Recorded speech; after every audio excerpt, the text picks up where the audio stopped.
once again, it's time for your weekly visitation with the dads. I'm Papa George, got with me Papa Liam, and we'd like to introduce our old good family friend Papa Wolf, who is now going to be your dad forever, kids. Say hello. It's weird old Uncle Wolf, here to ruin everyone's Thanksgiving. Who invited him? Hello and welcome to the Dad and Sons podcast. Guys, it's a pleasure to be here once again. Thank you, Mr. Wolf. We couldn't let the people down. There's 3 dads. That's what this relationship is. So Yes. Unfortunately, Matt's PC decided to blow up on him, and He tried to make a video game. he started making a video game, and he was loving it. And then, being 2020 and all, you're not allowed to love things. The universe was like, flew too close to the sun. He was getting pretty good at it within a day as well. He had like a character moving around and everything and making some art and all that. And then, nope, PC's like, fuck no, dude, I'm going to blow up. Is Matt one of those people who's just sort of naturally disgustingly good at things? When it comes to a lot of stuff. Yeah. Yeah. He's Editing, he has a voice very creative acting, eye. narration. Yeah. I mean, he has the best voice out of all of us. Which is, I mean, inarguable. Exactly right. His videos look a lot better than most other people in the world. Yep. That is also true. And we miss him daily, but we have a late substitution. It's the 90th minute, and we called in our favorite anime wolf, who shit talks Bleach as much as I do. Oh my god! Can we maybe stay away from Bleach? There's some people who have some thoughts on me. Yes, I am cool. I don't know about you guys, but I might be good on the anime talk this week. Maybe because you've not watched an anime since Cowboy Bebop, and we've already been through that ringer. I was so fucking nervous that I would not like Cowboy Bebop enough for the internet. If you don't like one of the internet's favorite animes, they will gut you and hang you and quarter you in the town square. It is insane sometimes just how like harsh the fan base you guys got to deal with is, and we have to deal with fucking gamers. So like with anime fans, it's weird because like I can shit talk like Final Fantasy or Shenmue or whatever, and people will be like, all right, well, I don't agree with you, but okay, for the most part. But with anime fans, they can be like, what? And it's like, yeah, no, I just didn't enjoy it that much. And they're like, what do you mean? And then you'll explain why you didn't like it, and their first instinct is to be like, okay, you didn't like it, but here's why your explanation is wrong. And it's like, oh, it's exhausting. That sounds like gamers as well. Oh, they seem very similar. Maybe it's just the internet. I don't know. I think it's maybe just the internet. But don't worry, you can shit talk video games this week and take a break from anime. I think I mostly just have things I like this week, unfortunately.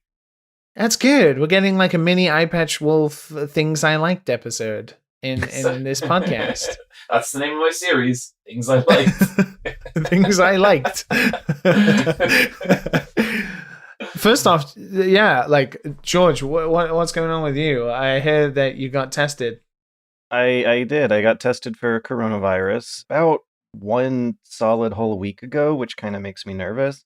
I want to go drive down to Savannah and visit my mom, who is very, very old and living in a home, so she's in a high-risk category. I decided to sign up for the public health department testing to make sure I was cleared to allow myself to do that, unlike some other people in the family who haven't been taking it as seriously.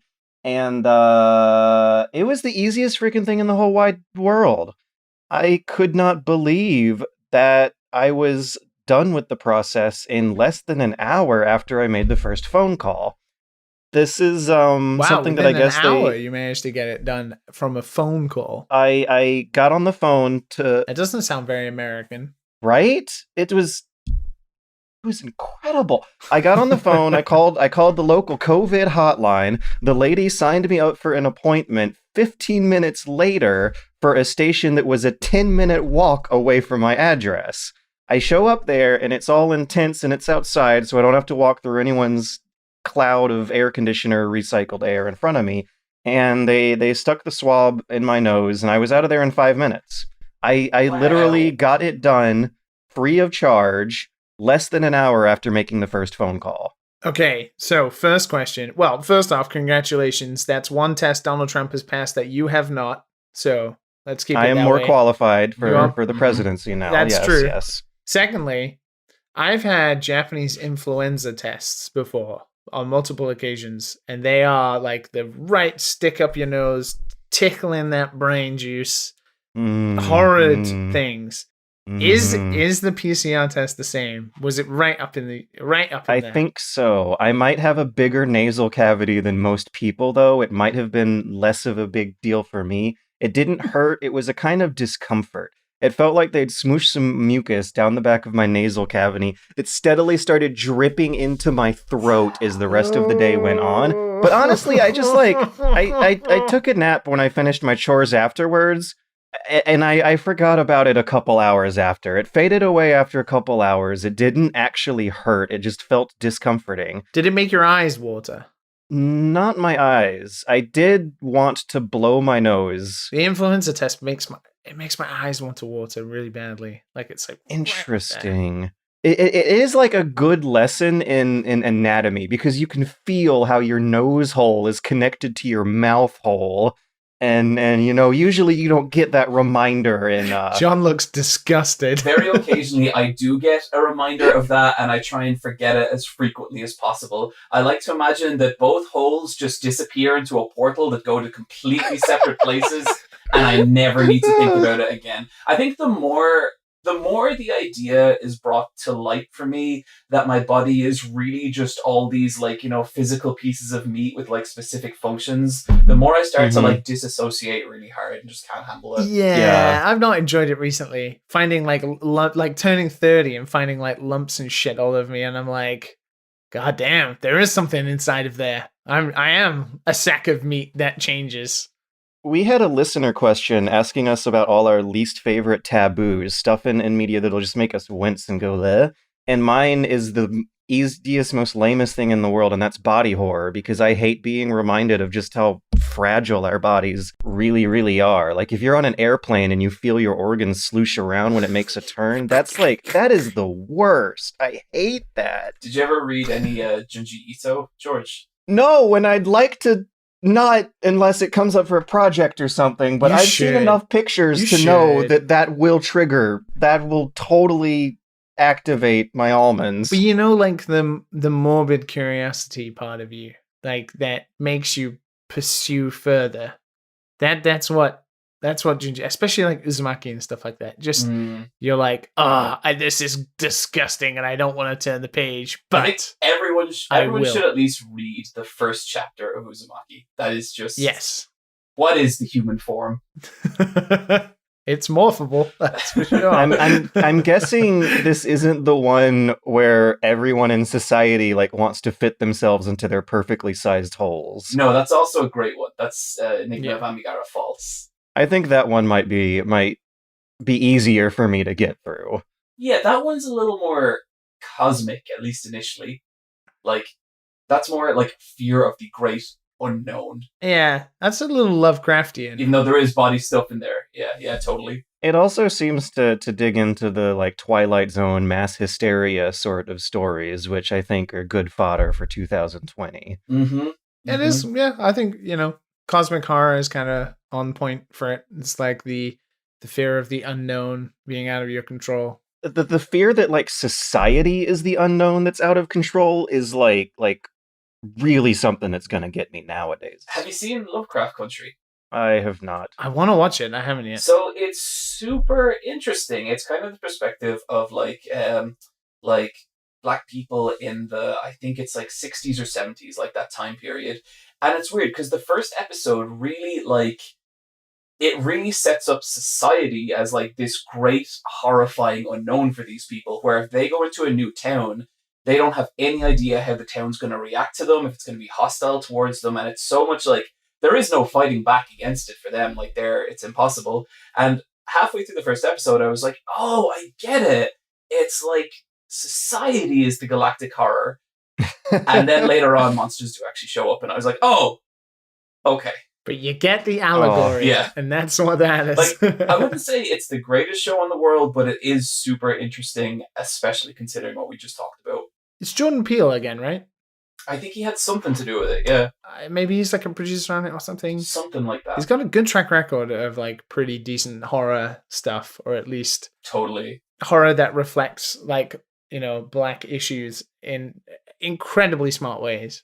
Before we hit the record button, we were talking about some potential small talk topics, and this, of course, like I cannot resist. There is no escape. You said that in Ireland there are dumbass American-style anti-mask protests going. Huge ones.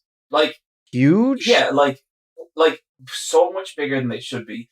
And I feel like 2 months ago, and like, I'm sorry to the American listeners, I genuinely have a lot of American friends and I really like America, but this 2 months ago was something I would point and laugh at in America and be like, haha, what a stupid fucking country. And now it's like, there's one like, of me. I was walking through town one day, right? And this guy walked by me with a mask. I was wearing a mask, but his mask hole was cut out where the mouth was, because he was making a statement. And do you get it? Do you see what he was? Because the mask was trapping him, but now he has a voice again, and it is so just. I don't even know how to argue against it, you know? Because like Ireland also, we went through a period there where we weren't even hitting like triple figures a day. We were hitting like 40 or 50 new cases a day for the country. Right now, we're teetering on 1,000. Like, we've spiked massively. And to see that shit still going on, it's like, I'm always inches away from, like, recording these people and putting it up on Twitter and being like, look, everybody, it's the dumbest motherfuckers in Ireland. But then, that's the kind of thing where it's like, do I want to do that to my mentions for, like, 2 days? I don't know. Yeah. But yeah, you got to speak in code word. Yeah. If you say words like the president or Trump or Proud Boys or Nazis, like that triggers a whole bunch of scripts in the system that'll get bad elements hoarding on your timeline. One of my favorite examples of getting around that was our mutual friend Jeff Thu. Recently, the day Trump got the coronavirus, he posted a picture of Frieza holding his Destructo discs, and then Frieza being cut in half with his own Destructo discs. No text at all. And I was like, that is fucking genius. Yeah. And then they said you're not allowed to publicly wish death on public figures. And every single person who tweeted about that, people found tweets of them wishing deaths upon others immediately. So I felt like the balance was restored a little bit in that favor. To not sadden you further, though, George, as I pointed out to John literally yesterday, anti-maskers have even been cropping up in Japan. And that just blows my mind.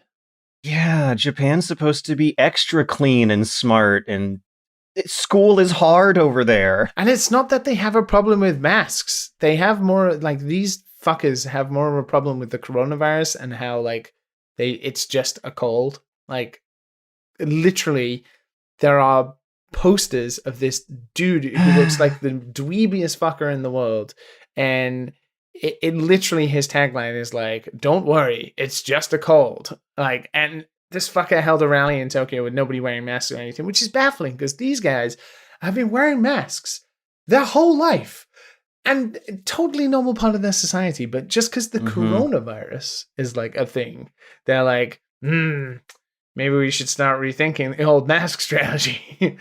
Maybe the 30 years I've spent not getting influenza has taught me anything. It's that masks are bad now. If this strain of mass hysteria catches on in Japan, like, I hate to think about what it's going to feel like getting on the subway train.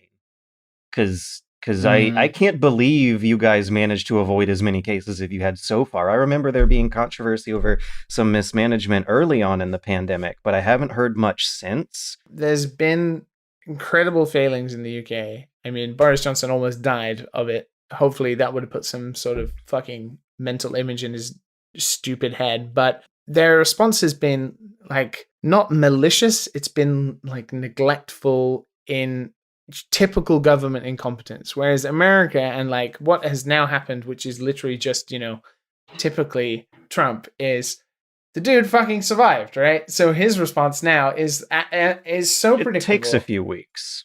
He's just high right now. But he's like, no need to worry. No need to worry, guys. Take your masks off. It's all good. Like for future record, we're recording this on October 6th. My theory is that he's just high and his ego is amplified even bigger than usual. Because that man is like 90% anabolic steroids right now. Yeah, and having there have been some doctors who have said that having grandiose delusions about your own abilities is part of that, and this is Trump we're talking about. So that was already his pre-existing condition. I'm just imagining like we talk about it right now, and then in 4 days' time when this episode comes out, like the news is just that Trump's dead, and you're like, oh damn, oh, and oops. Retrospectively, like Biden decided to pull negative campaign ads, and all of the shit talk people have been doing about Trump in the days beforehand now looks like, oh shit, we didn't know we were gonna hex him for real. Oh man, what a shitty 4 years. I was going through my photo album full of explosions and military vehicles from 4 years ago and reminding myself that it's been hell for all 4 years. It's not just 2020. Bad situation. True. Whatever you do, don't call them cartoons. They don't like being called cartoons. Dragon Ball Z Budokai, available on PlayStation 2 rated teen. Sorry about that, everyone. We had another 2020 happen. Eyepatch Wolf is going to sound immediately better. Yeah, there's no way to tell whose fault it was or what even went wrong. I just got to put it up to an act of God. There's clearly no blame that can be played any place anywhere. So I think my favorite tweet of the current Donald Trump has coronavirus medicine theater we're dealing with was, "We have found the one event that will cause American conservatives to believe in science and liberals to believe in God." Oh, that's good. That's strong. So that's strong. Yeah. Let's move on to video games, which is funny because that's kind of sort of what my Hades video was talking about. And even though let's not dwell on it because we have talked for 2 weeks in a row, but you did say that you're jumping on Papa Hades' big piggyback ride. I am for your big game right now. Way down Papa Hades' big piggyback ride. I've been there for a while. It's getting to the stage now where I'm kind of like, but I need to play other games too. You know that? Because it's like, well, I need to talk about new things for my job. And so I nearly feel guilty loading up Hades now, but god damn, every element of that game just spins together so well. Like from the gameplay to how the boons can synergize with each other, to your weapon choice, to like it being a run-based game, to how that ties into the narrative. Like, I'm sure I'm not saying anything that has not been said before and better, but like, holy shit, it's a game I find difficult to like complain about. And I just beat Hades for the first time. Now, do you mean credits roll or... I got to the end... Because beating Hades is a surprisingly open-ended statement to make. Okay, I met the person I wanted to meet for the first time. Yeah, okay. You're gonna have to do that some more, and you're gonna be surprised at how much new stuff the game still will have in store for you on the way there. Yeah. So I have a question for you guys, and it's something I'm a little afraid to ask because I'm worried I might be secretly terrible at Hades. Don't worry. Okay. I am openly terrible. Me too. At Hades. How many runs did it take you to get to that point the first time? At least mid to upper 20s for me. And I know why I'm handicapped. I'll explain in a minute. I'm 30 and counting, my friend. Okay, because I'm 40. I still haven't finished it.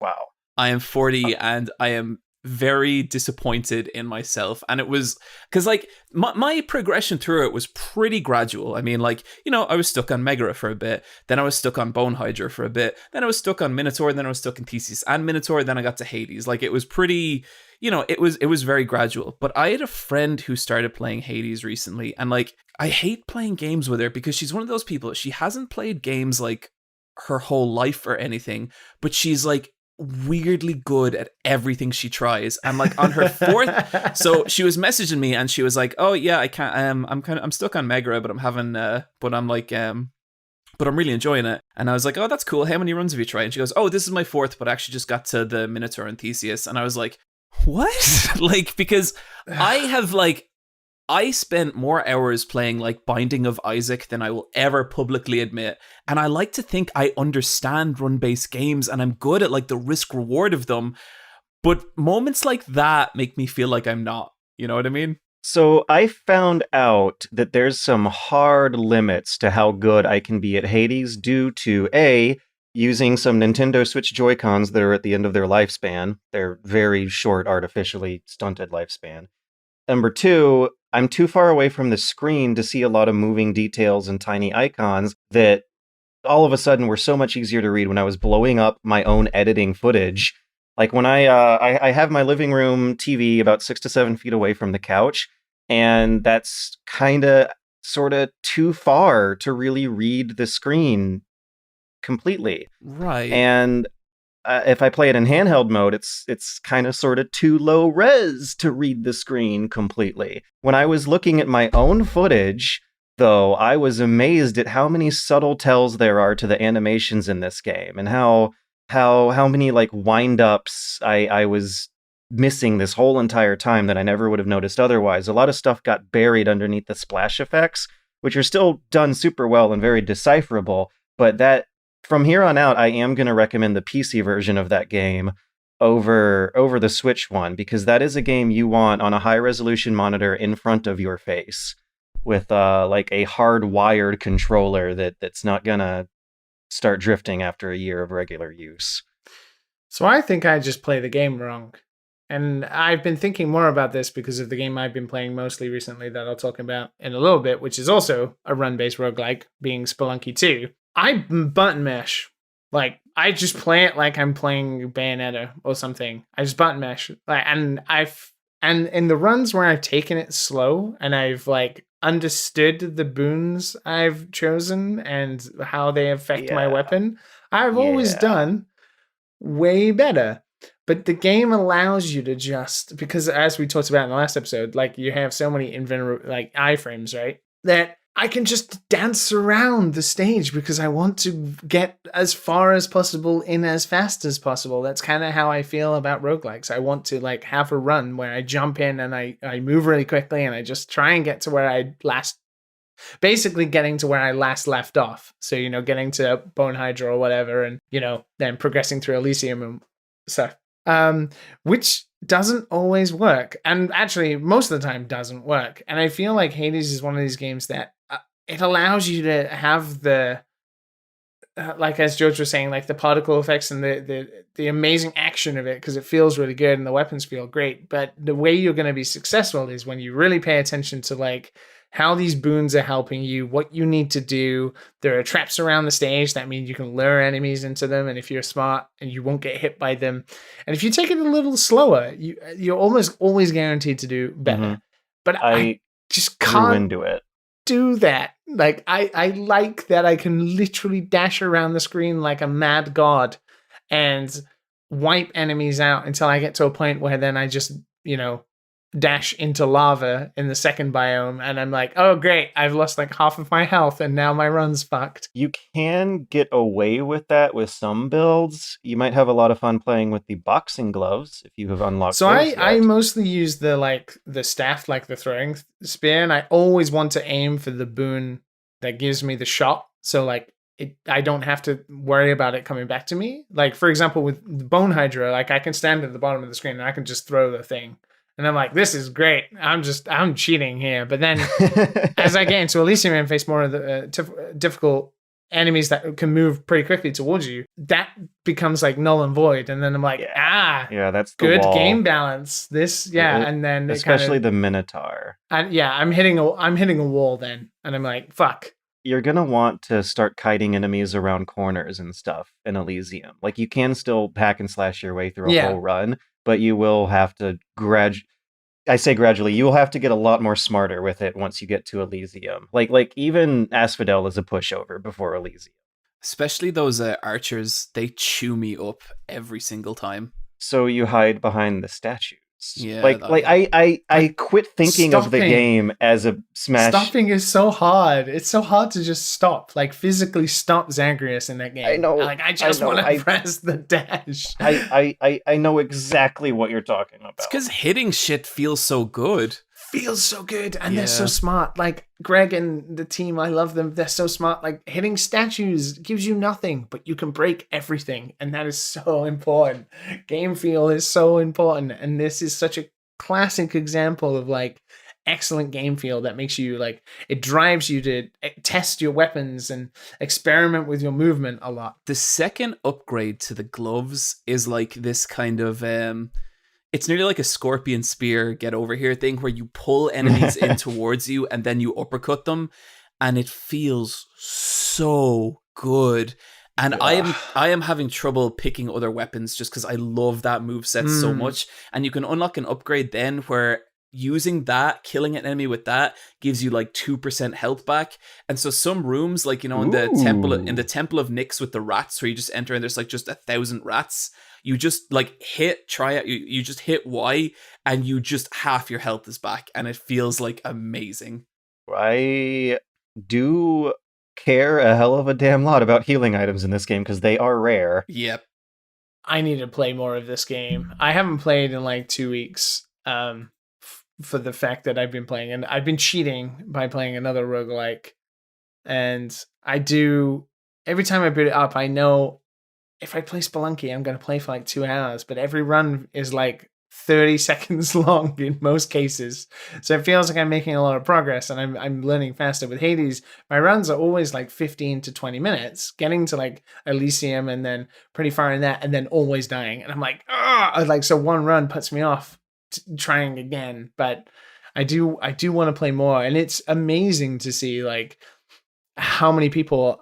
It's weird because I bought Hades when it was in early access, and I've been playing it since then. And I already thought the Hades sort of wave had ridden. Obviously, with early access, you never know with these things. But since the 1.0 version has come out with the Switch version, like, it seems like it's a brand new release, and everybody who hasn't played it is talking about it. And well, for me, like, I've been recommending Hades a lot, but when I knew it was coming to Switch, that for me was like, well, I'm not touching it until it's on Switch, just because it's a roguelike. I'm gonna want to travel with this. I want to get a lot out of this. And I ended up kind of sort of regretting going with the Switch version over the PC version, so that's some more irony for our ages for us here. George, you mentioned your Joy-Con was your Joy-Cons weren't working. I finally gave in and spent the obscene amount of money it is to purchase new Joy-Cons, and I'm not going to say I don't regret it, but it just feels like it is like a weight lifted. How long are they going to last? I am such a doomer that's what I'm going to think if I buy a new one. Can I take a stab at the colors you bought, John? Go for it. Purple and orange. No. Damn. No, I just went with the classic blue and red because I always really liked how that looked, and I just got the grey one. Does and look the grey's super so nice. boring. I also started playing RingFit, and so I wanted good Joy-Cons for that because I'd be like squeezing it, and it would be like too early, and I'd be like, motherfucker, it's not too early. Oh my god. I know exactly how you feel because I have 2 sets of Joy-Cons as well, blue and red and purple and orange, and the purple and orange ones, as like same as you, my blue and red started fucking up, so I shelled out the obscene money for the fucking purple and orange ones, and when I use them, there are no problems whatsoever. That ring treats me nicely, and it understands that I'm doing my exercise correctly. As soon as I accidentally use the blue and red ones instead, especially the red one, it being inside of the freaking ring. Like, that game doesn't know what I'm doing. It doesn't know if I'm doing squats or I'm doing running or anything. Yeah, I've played with fucked up controllers before, but there's some Oh, added it's extra bad. layer to it when it's like, especially when you're fighting Drago and you're like exhausted and you're pushing the ring in and they're like, yep, just push it in. And it's like, I am pushing it in. I should be beating this stupid sexy dragon. And this is as hard as I can go. Yeah. When you've done like when you're like on your 30th squat and you just want to fucking die and you want more than anything for the stupid sexy dragon to die and you're like, I'm as low as I can go. How are you not registering? Please, Miyamoto Master, please, for fuck's sake. It's heartbreaking. On a side note, I do wonder why they made that dragon so sexy. And like, I would say that dragons, or really any animal or anthropomorphic being, is not my thing. Oh, we're towing a line here. I really feel like they went for something with that guy's design, and I think they had to have known what they were doing. I mean, it's like corresponding, right? We had Sexy Zelda in Breath of the Wild. We had Twin Tail in Arms. And then we got Sexy Dragon with big rippling biceps and chest and buttocks. And I am not complaining. I'm just curious as to the shift in philosophy. Sex sells. Sometimes the horniness embedded inside Nintendo comes out every now and then. Remember that this is the company that gave us Zero Suit Samus. Yes. It's very true. They're only as wholesome and family friendly until you are reminded that they are a Japanese video game company like many, many others. I've hung out with some of those Nintendo guys, and they're not as innocent as they may seem. So I have a distressing thought to add to the pile. Is it about sexy dragons? It's about how my eyeballs don't work the same as other people. Are you guys telling me that the Nintendo Switch controllers have been blue and red this whole time? I thought they were blue and orange. But now that you mention it, it turned into red. I googled it up and now that's red. I thought it was orange and now it looks red to me because you mentioned... Ah! It's blue and red like Mario's colors. But it's not quite, is it? Because there are the Mario Odyssey red colors. It's a very bright red. Yeah, very, very bright. Like, I don't think that's that weird, George, that you would see it that way. So they're technically called neon blue and neon red. So I think you can be forgiven, George, considering your issues. If I held an orange up to my Joy-Con and looked at them side by side, I seriously wonder if they would just blur it together. So what do you think the purple and orange Joy-Cons look like? Let me Google that because I've always had trouble with purple and orange Joy-Cons. Oh, see, one of the problems is that you got my brain thinking in purple, and if you hadn't have said that, I might have looked at it and thought, okay, that's a flavor of orange. Wait, so the purple here is the problem now for you. It's funny though because the orange does look a little bit like a neon yellow green. Well, it is called neon orange, so... Okay. That looks more like a yellowy green to me, like a baby vomit yellow. What about the neon green, neon pink colors? Okay, neon green, neon pink. Gee, you guys should never play Among Us with us. Because I am so bad at this. Okay, I'm guessing the one on the left is neon green, though I wouldn't... It almost looks pinkish. Wow. That neon green almost looks pink, like a hot pink to me. The green looks more green than I could otherwise describe. That is a, like, freshly cut, sunny day lawn green. But whatever... Yes, it's not far off. Whatever this color on the left is, that's pink. Absolutely looks like a hot neon Britney Spears 1999 pink to me. Yeah, you're pretty spot on. So it's the yellow, apparently. Wait, so what color Joy-Cons do you have, or do you just not know? There's no way to tell. I thought it was blue and orange this whole time, but apparently it's blue and red. And now I'm just gonna my brain is going to think that every time I lay eyes on it from here on out, because the subtleties and the word associations. Which one of the dads are you? I know I'm the one on the left. They have positional assignments. We can change topics now if that's cool with you guys.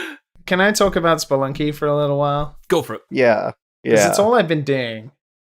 And it's funny, coming off Hades, which is a game that everything else outside of the video game is amazing. And there's so much of it. Content, art, voice acting, music. There's fucking everything. And then playing a game like Spelunky 2, which has almost none of that. And is just pure roguelike chaos incarnate. Is kind of jarring. It's weird to see how roguelikes have, we've gone through this whole renaissance of roguelikes in the past couple of years, but now we're seeing like the return of basically the daddy of modern roguelikes come back in like a perfect best of hits form.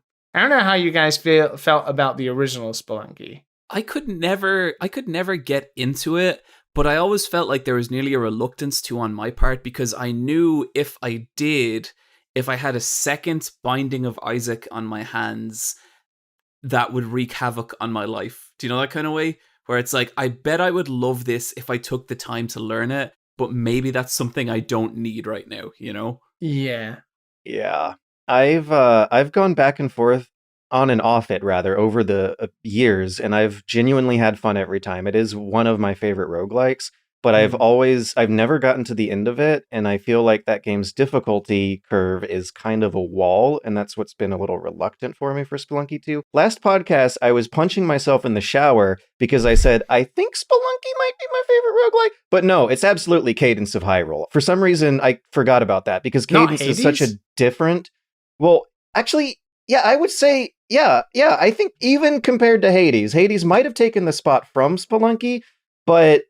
Cadence of Hyrule was just a magical childhood wish fulfillment sort of game for me. It was like engineered, it was pandering to me. I don't know if you can really compete with those sorts of nostalgia pandering vibes. That was a good time. Well, you'll still dislike or not finish Spelunky then, because Spelunky 2 is pretty much the same game, but harder. It turns out. I definitely think this game is harder. And I started out hating this game. Truly disliking it. Like, to a point where I was thinking, not Derek, but like specifically the team who worked on it, Blitzwork and everything, that they kind of just like took what they thought was good about the original game and was like, yeah, this works, do it again. It's random levels, some hidden items, it's all good. We'll put some more difficult enemies in there, because fuck those mole rats. Fuck them. And they were like, yep, there we go. Signed, sealed, and delivered. Got some new pretty art, some procedural music going on. It's all good. And I was really like getting nowhere after playing multiplayer originally with Justin Ma, and then because I didn't know how much he was carrying me. Oh, it turns out he was carrying me a lot, because I was not getting past 1, 2. And I was like so disheartened. I was like, wow, this game is really fucking hard. But I wanted to keep playing, because each run is literally like 30 seconds for most part. You jump in, you dive in, you throw a vase, and then a snake pops out and kills you. And you're like, okay, I know why I died. You try again. You lasted 1 minute this time. I fell on some spikes. Don't fall on the spikes. Go down by a rope and walk through them instead. And you're safe. That stuff is like, I cannot resist that kind of like just incremental learning cycles, and that's why I think this game might destroy me. So it's so interesting, because even though I hated it because it felt so horrible to me, the difference between it and Hades is I am so clear on how I died. This game does not fuck around with you. It tells you, and even then you have an innate understanding of, I fucked up. Yeah. Me. The game didn't kill me. I knew that I could see that mole rat was going to pop out. And my hubris was that I didn't jump over that fucking mole rat when I knew I should. And it drives me insane because what is now become so smart about this game that I really love and why I can't stop playing it is that I'm good at the game in my head. That's the worst. Oh God, I hate that feeling. I'm good at the game in my head because I Oh. understand it so mechanically because it's such a mechanic driven game. It's so like every enemy has a basic AI, right? They have super basic AI. Snakes, they just move back and forth. Mole rats, they move back and forth and then they jump in the ground and they try and follow you and they pop out and they run back and forth. Skeletons pop up, walk back and forth. Cavemen walk back and forth, trip over, fall asleep. If they see you, they run at you. I can explain every enemy pattern that I've come across in the game. And I've got to World 3. That's the furthest I've ever gotten so far in this game. But that's what's so fucking smart about this game is everything is so simple, but it's layered on top of an ecosystem chemistry that is so interesting because enemies pick up items. So like you'll throw a vase and it'll break and there'll be gems in it and you'll be like, ah, shit, the gem. And then the cavemen will come along and pick up the gem and start walking with it. And you're like, oh no, don't, now he's moved the position of it. And you're like, so oh good. shit. And then like he'll fall down and you'll chase him. You'll get really, like, you'll be like, oh shit, I need to get moving. And then he will have fallen on some spikes and killed himself. But you don't know that because he's a dumbass and you followed him because you're a dumbass. And now you've fallen on the spikes as well. And you have to start again.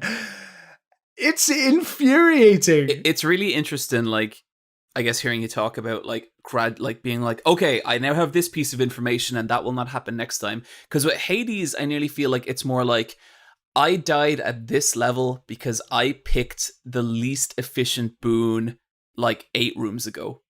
You know what I mean? Yeah, I do.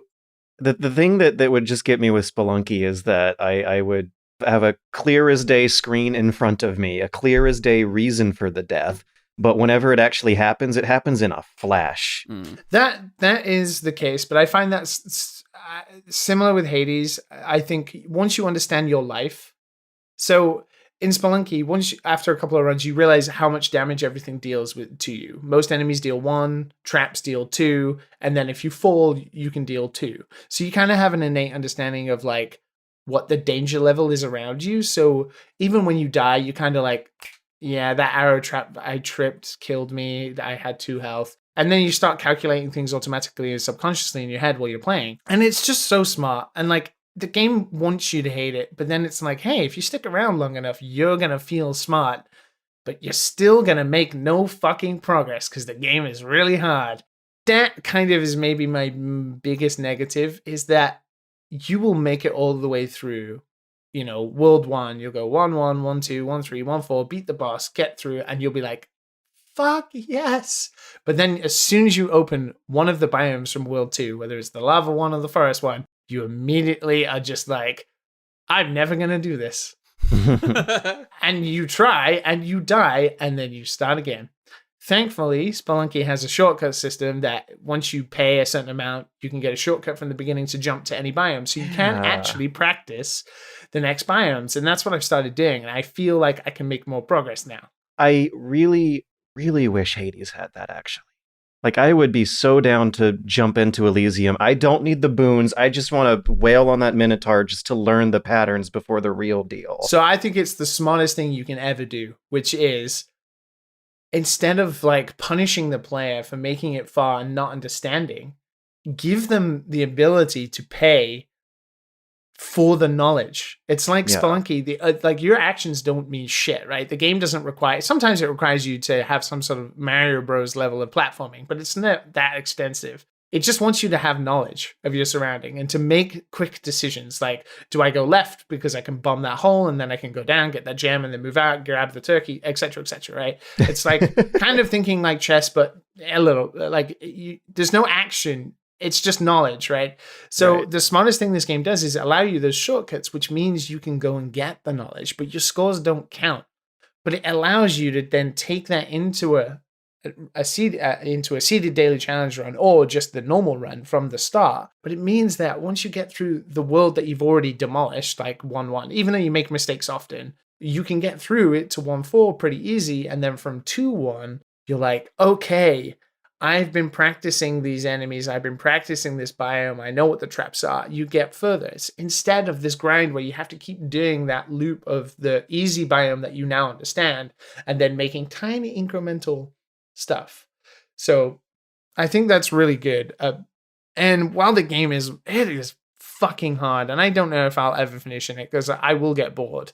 But it's so piecemeal that I can turn it on and I can listen to a podcast and I can just keep going in a repetitive loop of understanding and learning and feel good. And like when I started playing, I was terrible. I get killed by traps all the time. But now I carry an item with me everywhere I go and I drop it and I trigger arrow traps and I make everything bounce off the walls and I feel super duper smart. I guess that's why people really, really like these games. Like I liked Spelunky 1, but I never got that far with it. I was playing it on the Vita and it was a great time and I can understand why, but it didn't feel for me. Whereas Spelunky 2, not only aesthetically, I think it's more interesting, like the biomes, especially like the forest and the third world biomes, which is kind of like an underwater China. They are beautiful to look at and I really like the way they look. It doesn't have I don't want to say the magic of Hades. Like Hades is like a once in a generation type of game where just every facet of it hits on a certain level that nobody can argue with, right? It's like if you don't like action comic games, there's like a dating visual novel in there for you to enjoy. If you don't like that sort of aspect, you can fucking just run past everybody and then just go into your room and then go fight everybody. I do want to advise people who are having a hard time with Hades, there is no shame in turning on God mode. I may or may not have done that at some points for the sake of getting this video out. Oh, John, have you done that? I didn't know that existed.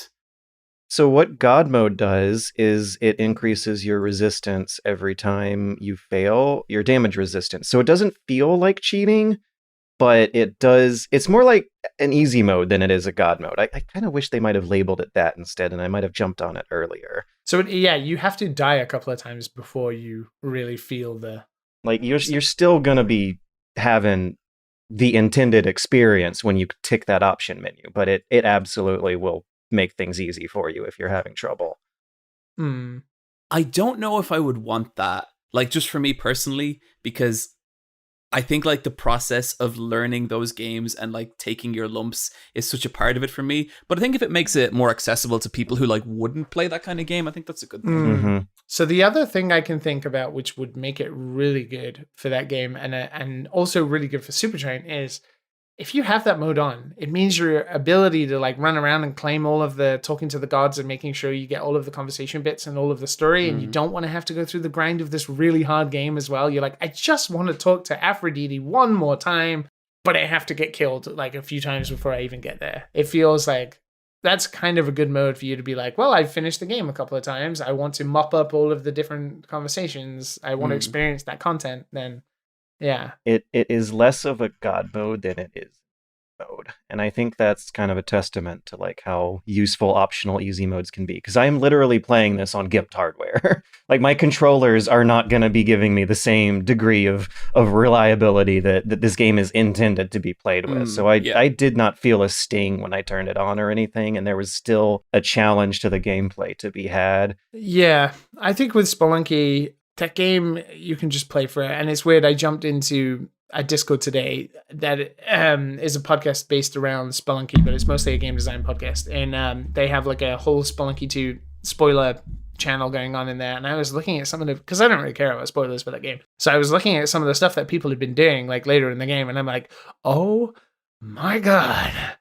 There is levels beyond levels of depth and secrets to this. So if you are... I love that feeling where it's like, I had no idea that like that's where this goes. And you see like the kind of skill progression. Like, I think that's super fun. Somebody said something about like sticky bombing a big fish. And I was like, one, I have never seen sticky bombs. And two, I've never seen a big fish. So, and I played the game for 10 hours already. Like, yeah, it feels like they're, same as the first game, there's a lot of secrets to it. And while it may lack that substantial content, like that Hades has in sort of its polish and flair and its sexy gods, Spunky's like, hey, do you remember old school games where you like bomb a cave and then there's a cave and you get items? Hey, you can do that here. You have to fucking work your ass off it, but you'll get there. So it's good. If you guys don't mind, I might want to rave and gush and proselytize and evangelize for a second here about something I have played for 2 hours that I think is the coolest damn thing in the world for the 2 hours I played. God, I nearly bought this, so I hope you're going to tell me it would be worth it if I did. Squadroons, baby! Star Wars Squadroons! Okay. Oh! Oh my god. That is Oh the most my god. violent head shake I've ever seen George do. This is like the strongest first impressions I think I've gotten a dose of in years upon years. I say that, no, Half-Life Alyx was like the last time I giggled as hard, smiled this hard, was just amazed at what I was seeing happening in front of my face in a video game this hard. So yeah, I bought, after wrapping up the video, I managed to squeeze in 2 hours of playing the prologue mission and some training obstacle courses in Squadroons, and I did it in VR with a joystick, and it is In VR, right? oh, You've been playing God. specifically in VR? Yes, If people yes. can't see the video, George is actually sweating. I'm a bit So like aroused. I played it only in VR. I only had it switched to flat screen mode just to put in my EA Origin username and fun password, which has me a little bit worried if this game has some always online DRM bullshit I do not yet know about. But oh god, that was, I can't believe how much of a blast from the past this feels. Like, speaking of nostalgia pandering childhood wish fulfillment, this is what I did imagine video games would be around this time when I was a kid playing TIE Fighter. This is the follow-up to one of my favorite games of all time that was a niche kind of specialized genre for age subgenre of games that have gone away out of the mainstream, that they managed to bring up now in the much more mass marketable, lowest common denominator, evil corporate investor controlled game industry of 2020. It's a hardcore space sim, kind of. There's 2 options at the beginning that I immediately checked, and one turns off your heads-up display so that you actually have to look around your cockpit at the instruments flashing to know how many weapons you have and what your power management is looking like. And the other option that you can tick is a difficulty slider that makes all the ships super duper fragile and able to be destroyed after just like 3 good hits. So pew, pew, And like movie style. especially when your head is like shaking and you're flying through it and you're like twisting the yaw on the joystick so that you're spinning your way through the explosion. And you actually are keeping your peripheral vision scanning at a little scanner in the corner. Sometimes you look behind your back and see R2-D2 like repairing some damage you're doing. Oh, that's the cockpits. Really cool. There are God. so many moving parts to the cockpits that it's gorgeous to watch. And I can't comment on how different it is playing it in flat screen mode versus VR mode. I wonder if I'll ever take myself out of the VR mode and what this might do to my skill in the multiplayer matches. Even the single player prologue was like delivering narrative beats on a level that was satisfying for storytelling reasons. Like the first mission has you switch both sides, kind of, sort of ish, in real time in the mission, much like the very beginning of everyone's favorite David Cage game, Indigo Prophecy. There's some real interesting character switching stuff going on in a story that like follows emotionally complicated Imperial defectors versus hotshot, super duper neutral good rebels who are like charismatic and have wonderfully smarmy voice actors. There's a little like hologram of Admiral Akbar that pops up that gives you orders. The cockpits also look incredibly distinguishable from one another to the point where visibility is something you have to keep in mind. The X-Wing cockpit has a lot more visibility than the TIE Fighter one, and they trade that. Oh, like literal, like up where your head is. Yeah. Okay. The X-Wing cockpit kind of sort of blocks out any view from maybe like underneath chin level, whereas the TIE Fighter cockpit looks like a small window that you were looking out for the outside world. And one of the things that Fuck, that's cool. I naturally adapted to as a TIE pilot that I did not have to do as an X-Wing pilot is like kind of sort of smushing my head against that window to get a better view of what's going on. And in the old TIE really Fighter cool. game, like you were fiddling with the POV hat switch to try and track your targets if they were in your peripheral. And this is just such a more natural and immersive way to do it that instantly clicks with your brain. One of the things that I did not think they would do in 2020 is hangar-style menus, where you are clicking around an Imperial hangar to like go to your pilot customization screen, of which there is a surprising amount of options to do. You can change your clothes, your voice, your hair. The option screen in this game is huge. There are so many settings for customizing your joystick and your hot ass peripherals if you pay big money for one of those. I've heard that the implementation does get more and more janky the more obscure your hardware setup gets, but I was using an ancient Logitech Extreme 3D Thrustmaster, and it worked right out of the gate. No need for calibration. All the buttons were assigned to something that makes sense on that button. The one and only problem with this game that I was able to decipher in the 2 hours I played, I want better button labels for my joystick. I wonder if I can make some mods, just throw some image files in a folder somewhere to get that working out. But it does tell you to like push button 11 instead of X. You know, I don't know what they would say. I might print out or draw and sticky labels on the buttons myself, but I do got to do something to change that besides just raw sheer memorization. Other than that, yeah, I'm getting all hot and bothered thinking about it. I can't wait to hop in that thing again. It is childhood wish fulfillment par excellence. Did it make you feel sick? Because that's what I'm worried about. I heard some people. No, the cockpit I think helps. Yeah, but also I think the stick helps as well because you move your head and your stick at different orientations. But with a controller, I don't have a stick, so I'd have to play with the controller. So I'm worried that as I do the VR no-no, which is move the orientation of the ship so it points a different direction and my head doesn't go with it, like, is immediately going to make me feel sick. The virtual arms of your TIE Fighter pilot roughly correlate to where your hands will be holding a controller. The virtual arms of your X-Wing pilot seem more suited to players who are using some kind of fancy-ass, expensive, hot-ass segment. The TIE Fighter pilot has kind of a steering wheel that he holds with both hands in front of him. So if you're sitting in a chair with both hands on a controller in front of you, you could kind of look up and down and have some synchronicity going on there that I was not getting with the joystick. The X-Wing pilot has a joystick between his legs and a throttle to his left. And there's a friend of mine who I'm super duper jealous of who bought a setup where you can break off the throttle from the joystick and actually put them in the right proper positions. Oh, wow, that's cool. Cool. The other thing going on is that the cockpit takes up so much of your screen and is such a important point of visual reference because you're always glancing back and forth from your foreground to the background that it follows a lot of guidelines I was reading a few years ago for VR game development, where having a fixed point of reference in front of your face, like just a virtual nose, for example, is something that does cause a lot of players to cure their motion sickness. I did not feel any motion sickness at all whatsoever. I also have accustomed to this. Oh, I'm so tempted. I really want to try this in VR. I still have the Oculus Rift lying around from Alex, and I'm like, I haven't used it since. And I only want to play this game in VR. Like a dogfighting multiplayer game sounds fun for a little while, but not something that's going to hold my attention.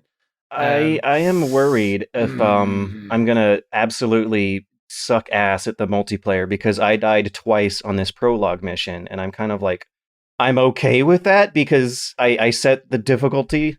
So, like, I know that the game is cross-play across all the platforms, right? But is it like, if that must mean there's a bigger pool of players possible. So, a VR players segmented with only VR players, and then non-VR players play with only non-VR players? That would make more sense to me. Visibility would be a concern. Seeing distant targets is something that I think VR players are definitely going to be handicapped on. I can't comment more on that, though, until I actually go into the multiplayer mode. But I what really like breaks my heart these days is that I almost dread it. I don't know if I'm looking forward to playing against real players with this, because they're probably going to match me up against people who are way too damn good for me. And I miss the days of hopping into a 60-player Battlefield server where you had like 40 noobs and 20 good players, and you could rack up some easy kills. How big are the games? I don't know. I can't comment. I did not play the multiplayer, but the campaign is good so far. So the one thing I do want to know about, what happens when you explode? Are you like in the cockpit for the moment of the explosion and like you can see flames engulf you and then it cuts? Or do they immediately cut the camera? In VR, they fade to black, then fade to a cinematic camera of your ship spinning out and blowing up. I like the classic Star Wars like image of like pilots, like the camera facing them and then the whole thing engulfs in flames around them. Clarify. Okay, your ship engulfs in flames, then it fades to black, then it cuts to the cinematic of your ship spinning out and blowing up. It doesn't dwell on your... I want to see myself burning in VR. I want to see like, what is the terrifying notion of my ship I want to being see my exploded? limbs float off into the vast cosmic entity of space. I want to see my head land on another X-Wing's like wipers. In the 1991 TIE Fighter game, if you mash the eject button, you actually get a cinematic view of like a little coffin pod shooting out and drifting through space. One of the coolest freaking moments of, speaking of like teleological HUD gimmicks and immersing yourself into the horror of this situation, is that the X-Wing cockpit does have a lot more glass than the TIE Fighter cockpit, and that cracks. And I couldn't help but notice that I would like naturally crane my head around to look through an angle where the light was not refracting through the crack in a way that it was blocking my vision. There's so many, like, I don't know if it's like smart or like if they super duper well thought out the game design of this stuff, but it is so chock full of immersive gimmicks. It's like the ultimate VR game, right? It's like sitting in a cockpit immediately cancels out like most of the development problems you're going to have with VR. Yeah. And then you're setting players in like some of the most iconic cockpits ever. It's like almost like a free pass that in VR this game was always going to be good, especially if you could use a flight stick. Even like if you don't like Star Wars, I think, you know, it's still going to be pretty good. This is something that anyone who's been into Star Wars has wanted since the dawn of VR, and for them to finally put this out and actually get it as good as it's felt so far for me is just, it tickles me pink. There's a lot of good games coming out right now and a lot of good reasons to break out the VR headset these days. There is a lot of games right now. I am tickled pink to get back into that helmet and play this ghost hunting phantasmagoria game that's coming out. Oh yeah, there's that as well. That's dominating Steam. I checked it. I can't believe something like that has the amount of reviews and sales it has. It's crazy. I never did catch up with Asgard's Wrath 2. There's Walking Dead Saints and Sinners I want to get into too. I got the VR headset set up again. I glued some command strips on my wall and put the sensors up and dusted everything off, and I'm really looking forward to getting back into it. Oh god, I'm gonna have to break out the VR and try this. I'm just gonna have to. I need to give it a shot and see. I'm afraid it's gonna make me sick, but that's just because my last VR experience was trying a car game demo, and that made me violently ill. And that's the first time I've ever had VR sickness. And I didn't think it would happen inside of like a set down position. But that game, it gave me like a hangover for like 4 days. It was terrifying. I hated it. That's what worries me about it, because like I cycle everywhere. I never go in even cars. And when I go in cars, I start to get like a little motion sickness. And I think the wrong VR game could destroy me. Yeah. Yeah, it does, but your body, it does depend on everyone. Everyone's body reacts differently, but I did have that experience. It was Resident Evil 7 that adjusted me and got my VR legs in, but I was being destroyed. Like, Alex never bothered me. Like, there was nothing in Alex that ever bothered me. Beat Saber doesn't bother me. Like, and you move a lot in those games, but I think there's a big correlation between how it controls and when you take natural control away from the player. Like when you're shoving things in front of their face, it's fine because their head is static and like, you know, in real life things can come up, but nobody like walks up to you, grabs your head and then rotates it left without you asking. And that's kind of what happens with a controller. And that's what freaks me out. Like the disconnect of your head and a controller just moving in different ways. It's like, whoa, whoa, please don't do that. Yeah. I think you're going to be okay. I think, especially in the TIE Fighter cockpit where there is a matchup of your character's virtual arms with your controller. All right. Well, fingers crossed. I'm going to give it a try before next week then, I think. I want to hear about 13 Sentinels from Mr. Eyepatch Wolf because I heard that you've been playing 13 Sentinels and that sounds like a better anime game than Genshin Impact. I have no interest in Genshin Impact whatsoever. Please take it away because I want to hear all about this because I was this close to also purchasing them. Okay. 13 Sentinels, newest game from Vanillaware. And I have like a strange relationship with Vanillaware where like I am just like fascinated by what they do and I love what they do, but I feel like if I'm kind of honest with myself, I never enjoy their games as much as I think I want to. Do you know what I mean? Yes. Apart from Muramasa, yeah, so I understand that. So Muramasa is my only exception that I'm like, actually, that is a pretty damn good game. With Dragon's Crown, I can't see what the hell's happening on the screen. Yeah, I like Muramasa and I beat Muramasa, but even with that, I feel like it was fun to play, but I don't feel like the game design was ever good enough to actually use its mechanics in really interesting ways. Do you know what I mean? Now there were some good fights. Like I liked a lot of the fights with the kind of more human enemies where you really had to concentrate on like timed blocks and stuff. I thought they were cool. Yeah, when you start jumping around in the air and stuff, it wasn't that fun. There was a lot of me jumping around in the air doing my special moves in front of giant boss PNGs. Boss PNGs, I like that. So 13 Sentinels is the new game from them and it is fucking beautiful. Like I would say this game looks better than all their other games. And like it's crazy because like with Muramasa, like, you know, they're doing it with these like giant open like Japanese fields of rural Japan, all these like crazy fantasy monsters. In like, you know, Dragon's Crown, it's like you know, a big dungeon with an epic fucking Hydra at the end or something like that. But with 13 Sentinels, it's like a shed. And you're like, this is the most fucking beautiful shed I have ever seen in my life. Like, it's crazy how good this looks. Like, and like, some of it looks a little janky in that, like, it'll do like a 3D pan across the city and like they're the most, you know, lo-fi 3D assets possible. But then when the camera settles and you can see that they have just pruned every tiny piece of this room to look just absolutely amazing, and like the lights coming in like the window at a certain angle, and like getting secondary action like on everything. Like everything in the game moves. They put motion in every background, and it's beautiful. That's the strongest impression the game's made of me. I'm about 4 or 5 hours in, and the combat system is still opening up, but it's a weird one because the thing I could probably compare it most to is, have you ever played Parasite Eve? A little bit. Yeah.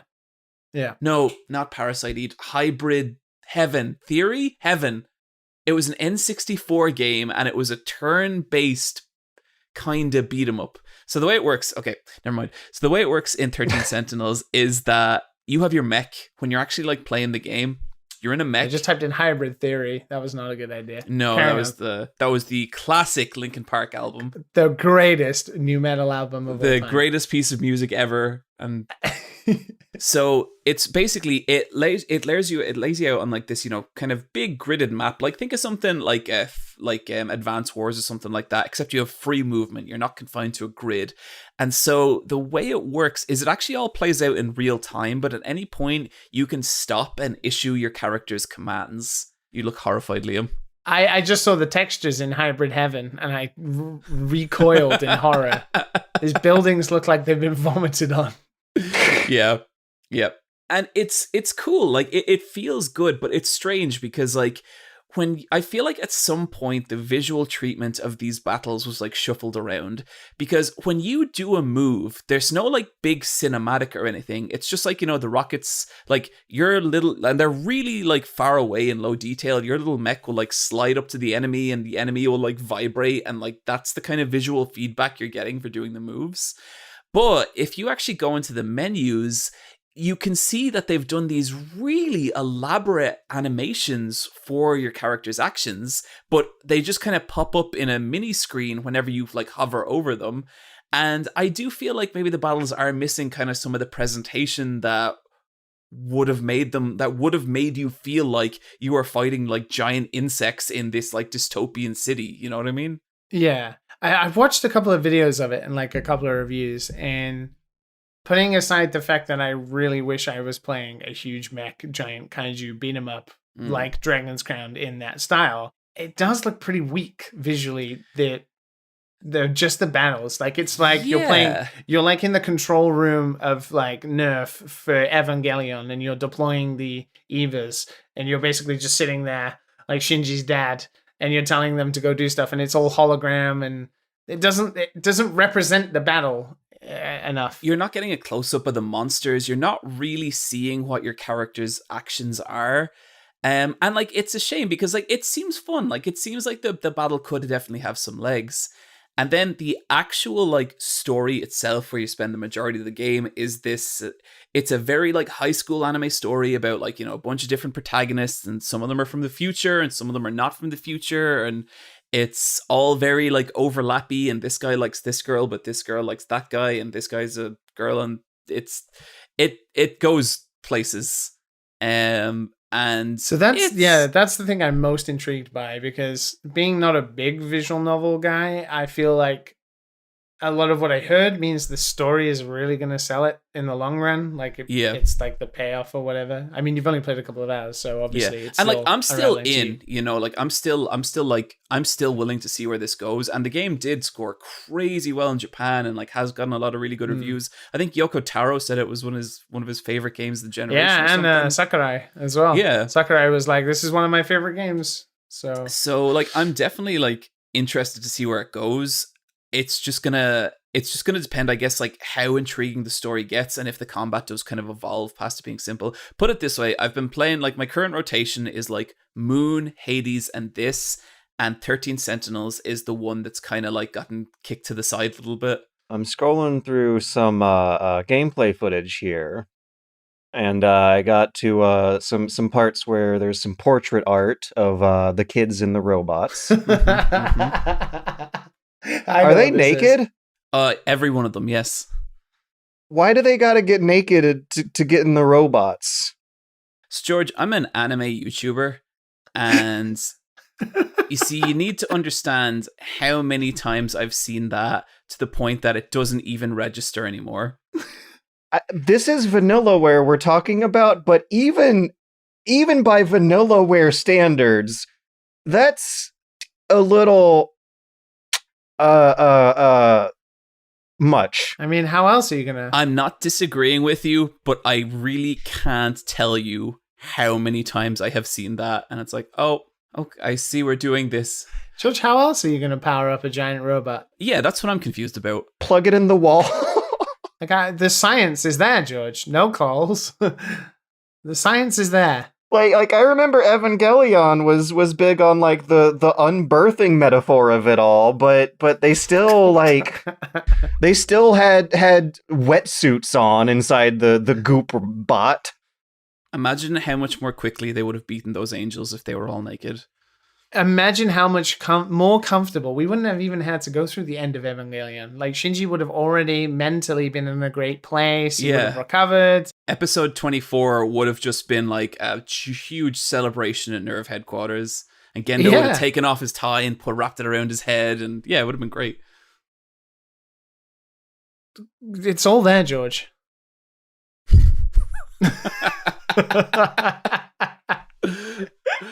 Oh. So if that's being kicked to the side then, and I've never played this game, but living in Japan, it's kind of unavoidable. A lot of like old Japanese coworkers I work with talk about how much they revere this game, and obviously it's the game that inspired Undertale that is outside of the Mother series. How's Moon going? Yeah, Moon does look like my jam. I'm amazed that got a re-release on Switch. Moon is great. It's fantastic. Like it is so weird, and it's really obtuse, and it has like mechanics that, you know, you do not like. At some point while playing Moon on your first session, your character is going to drop dead, and you're going to get a game over, and you're going to have no idea what happens.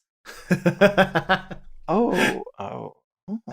Yeah. So is it weird? Like, so this is what I want to understand about this. So obviously, Kimura-san made this, or he wrote it, and he also wrote a lot of other weird games like Tulip. Now, what I want to understand about this, is it like good weird, or is it like bad weird? Because Tulip is a shit game that is not very good and is kind of praised because it's weird, but it's just arguably not a good game. Yeah. So is Moon like in the other category where it's like, this is super weird, but actually it is pretty good? If you're coming to Moon looking for like a good mechanically designed video game that's going to, like, you know, find interesting ways to shoot dopamine into you every couple of minutes, it's not that game. Now, from what I understand, there's a YouTuber I really like called Thor High Heels, and he kind of, his stock in trade is like a lot of weird games like this. And the way he seemed to put it was like, Tulip is aggressive towards you. It will kill you like without a second thought. Wait, the Tulip? Yep. Yeah. I didn't know you could die in Tulip. Oh, there's so many instant deaths in Tulip. It's like one of the old point and click adventures. But with Moon, once you understand the mechanics of what's actually happening, you're not going to die. Now, so the way, like, basically you have a certain amount of time every day to explore, and during that time, you have to collect love, and you do that by saving monsters and fulfilling people's wishes. Yo, that is Undertale as fuck. It's really Undertale, but like they're very different in a weird way as well. I think Moon is one of the most like relentlessly positive games. It's one of the most relentlessly positive games I've ever played. And normally I don't like that. I think it's so easy for that to just get really sugary and sweet. But there's something about it. And like you were asking about like the weirdness of it, Liam. Yeah. I think about like gaming weirdness a lot.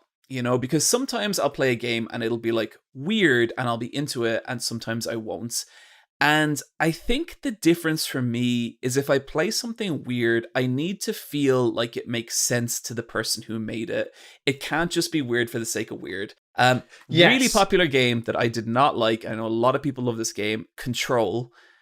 All the time I was playing Control, I felt like that was a game trying to be really weird for the sake of weird. And I didn't really feel any like there was anything underlying the weirdness except for spooky, you know. With Tulip, Haunted hotel. yeah, with Tulip, I could feel like I could sit down with Kimura and he could explain why everything is the way it is in that game.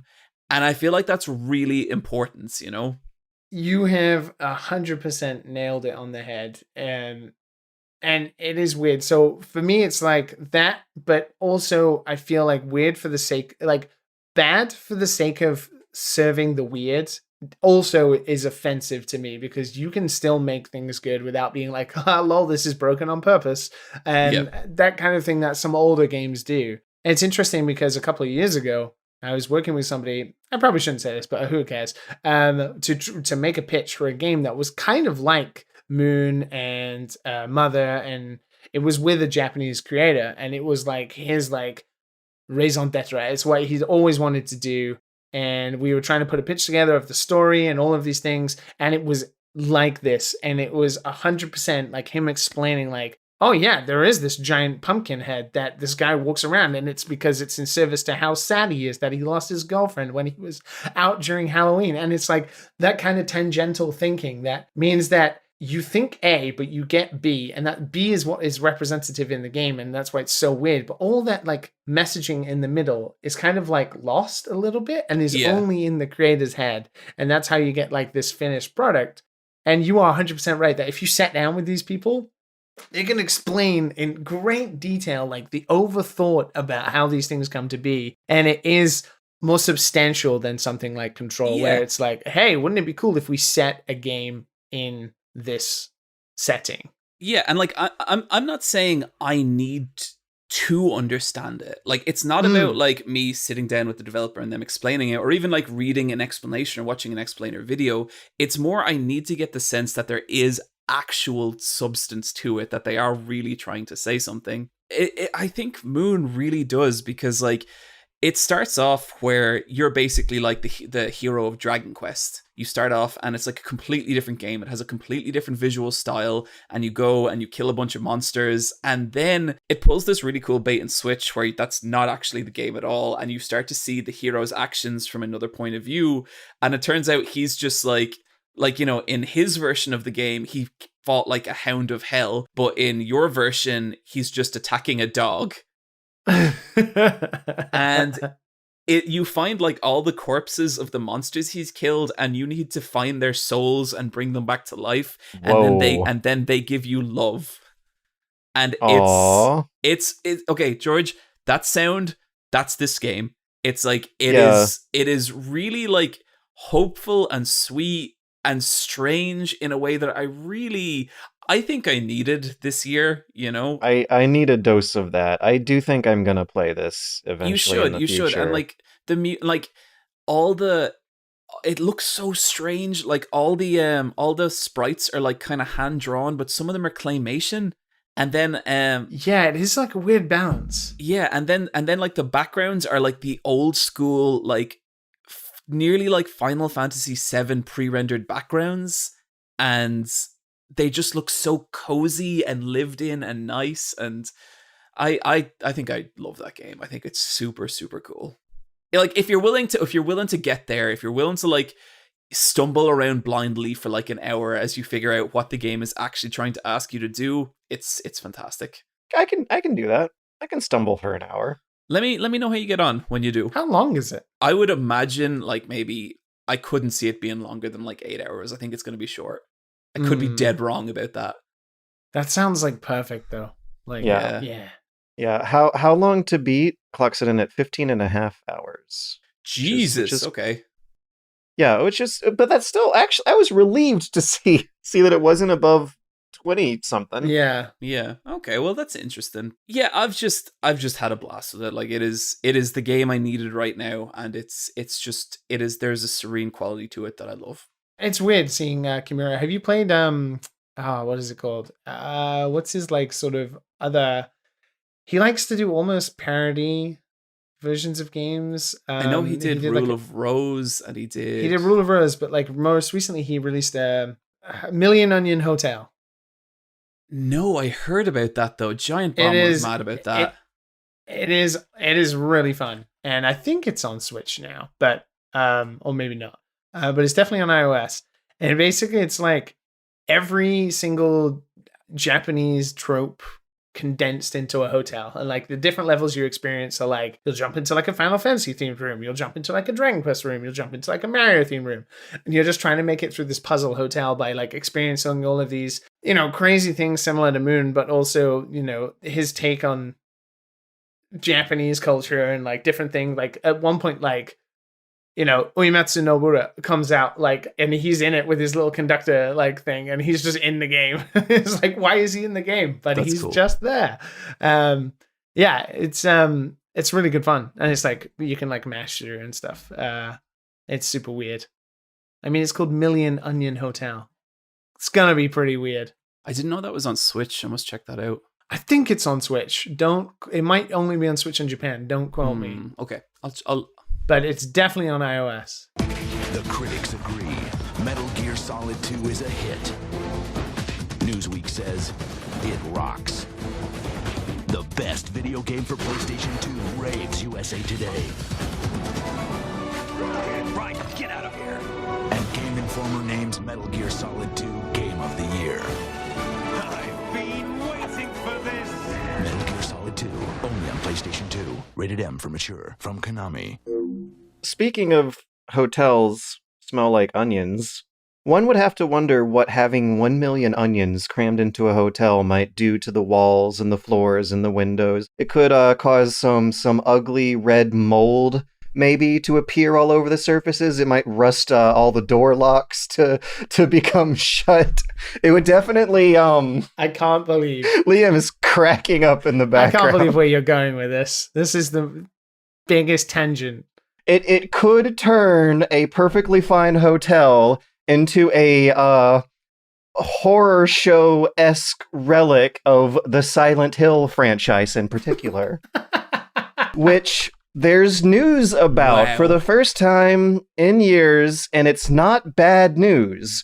Konami is quietly re-releasing some really weird old, like Windows 98 to XP era PC ports of PS2 era console games, and I was just like having a grand old time, like keeping up with the impressions and the rumors and trying to speculate why the hell they're actually doing this, because these are weird. Buyer beware. There is a list of like of headaches that all of these ports are going to give you. So Metal Gear Solid has been re-released on GOG, and they went with a version that was released in 2000 on CD-ROM back in the days of Windows 98 that has inferior audio quality to the PlayStation version. None of the Psycho Mantis gags we all know and love, and some arguing to be had over how much you like texture filtering. This port had an infamously bad problem with modern operating systems where some video codec wouldn't get the real-life FMV footage to show up, and they went and did it. The Madmen re-released, of all the versions of MGS that are out there, they went and re-released that one. A very, very quick and dirty, I don't want to say minimal effort, because they did put some fixes in. They fixed that FMV bug, but the audio quality is still not where it should be, and I don't think there's any kind of way they can implement the PlayStation 1 Psycho Mantis gags in this old PC port. So I would still, even though it's still out there, I don't know if I'd recommend this version of the game over emulating or playing on original hardware. They re-released the infamously unplayable Metal Gear Solid 2 port, which I actually think is quite fine when you install a fan patch. So GOG released a guide linking to the fan patch. Oh my god. That's the point we're at with this shit. Okay. They've done some work to it, but these are absolutely like I feel bad saying it, because I feel like the deal would have been really hard to strike, but it is quick and dirty, minimal effort sort of re-release strategy here. Metal Gear Solid 2 is not going to crash on launch. It's not going to crash if you don't have a Sound Blaster sound card inside your computer. Some video files that would play on the projector screen and the end of the tanker level is fixed. Yeah, if you don't have a copy of the HD collection around, you certainly can do worse than this PC port of MGS2, because I would play this over the PS2 original, because that game is gorgeous when you blow it up into HD. There is arguing to be had about whether or not Metal Gear Solid 1 is gorgeous when you blow it up into HD. Just buy the HD collection. Don't waste your time. But the HD collection's getting more and more expensive every year as it becomes a collector's item. So good, though. That is a good collection. That is. I remember booting up Metal Gear Solid 3 and that for the first time, and just being like, holy shit, this game looks good. And like, that was on Xbox 360 hardware, and it still looked great. And Peace Walker being on like console as well with actually useful controls was great. And playing MGS3 on PlayStation Vita was like a magical experience. If you've never played MGS2 in your life and you're never planning on getting a copy of the HD collection, this is $8. There's some headaches to sort through, but once you get it sorted through, it's an okay version of the game. They re-released Silent Hill 4, which is funny on another level, because the Silent Hill 2, 3, and 4 PC ports were actually pretty alright. It's just that the Silent Hill 4 was the weak link in that chain, and that's the one they went with. George, can I point out something hilarious that I don't know if you realize? You wrote Silent Hill 4 was among the worst of the trilogy's original PC ports. Yeah, and the reason I say trilogy is because it's that PS2 trilogy of 2, 3, and 4. Like those three games, I feel mold. It is totally a brain fart. It's not correct, but I use that word casually and incorrectly to refer to trilogy. The grand old time one would have playing Silent Hill 2, 3, and 4. So the original PC port of Silent Hill 2 is something that has a lot of problem with modern day operating systems, but like the Metal Gear Solid 2 port, some fan patches that'll just snap it right up. And I would recommend that over the Silent Hill HD collection. This is like, they're on opposite ends of the coin. That is terrible. Yeah.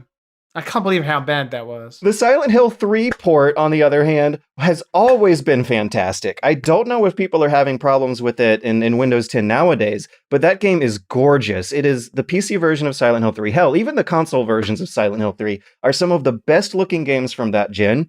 And when you plug it up into a PC and see what it looks like in 1080p and above, it is fan-freaking-tastic. Yeah, I played through that like with all the mods about a year and a half ago or something, and it was like stunning. It was like, it really there's is. something to be said for like when art direction makes up so much for like the limitations of the time. And with that, whatever way they made that game, it just scales so beautifully to modern technology. There's better use of lighting and shadows going on in that game than I think Doom 3 or like Far Cry. Like the actual bleeding edge tech demos of that era have aged worse than Silent Hill 2 and 3 have. I remember there was a point in Silent Hill 3 where just like walking by a pink sign and watching the spill of light on Hedda's face was just like, it looks great now, you know what I mean? Oh yeah, there's real reflections.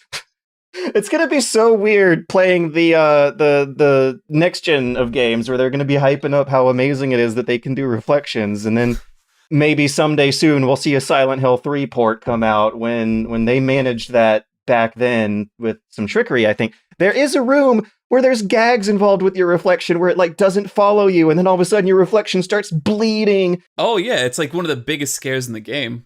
Yeah, I think the trick is that they would put another room on the side of the mirror and have an entity follow the player's inputs rather than actually coding a real reflection. Fuck yeah, video games rule. I love that shit.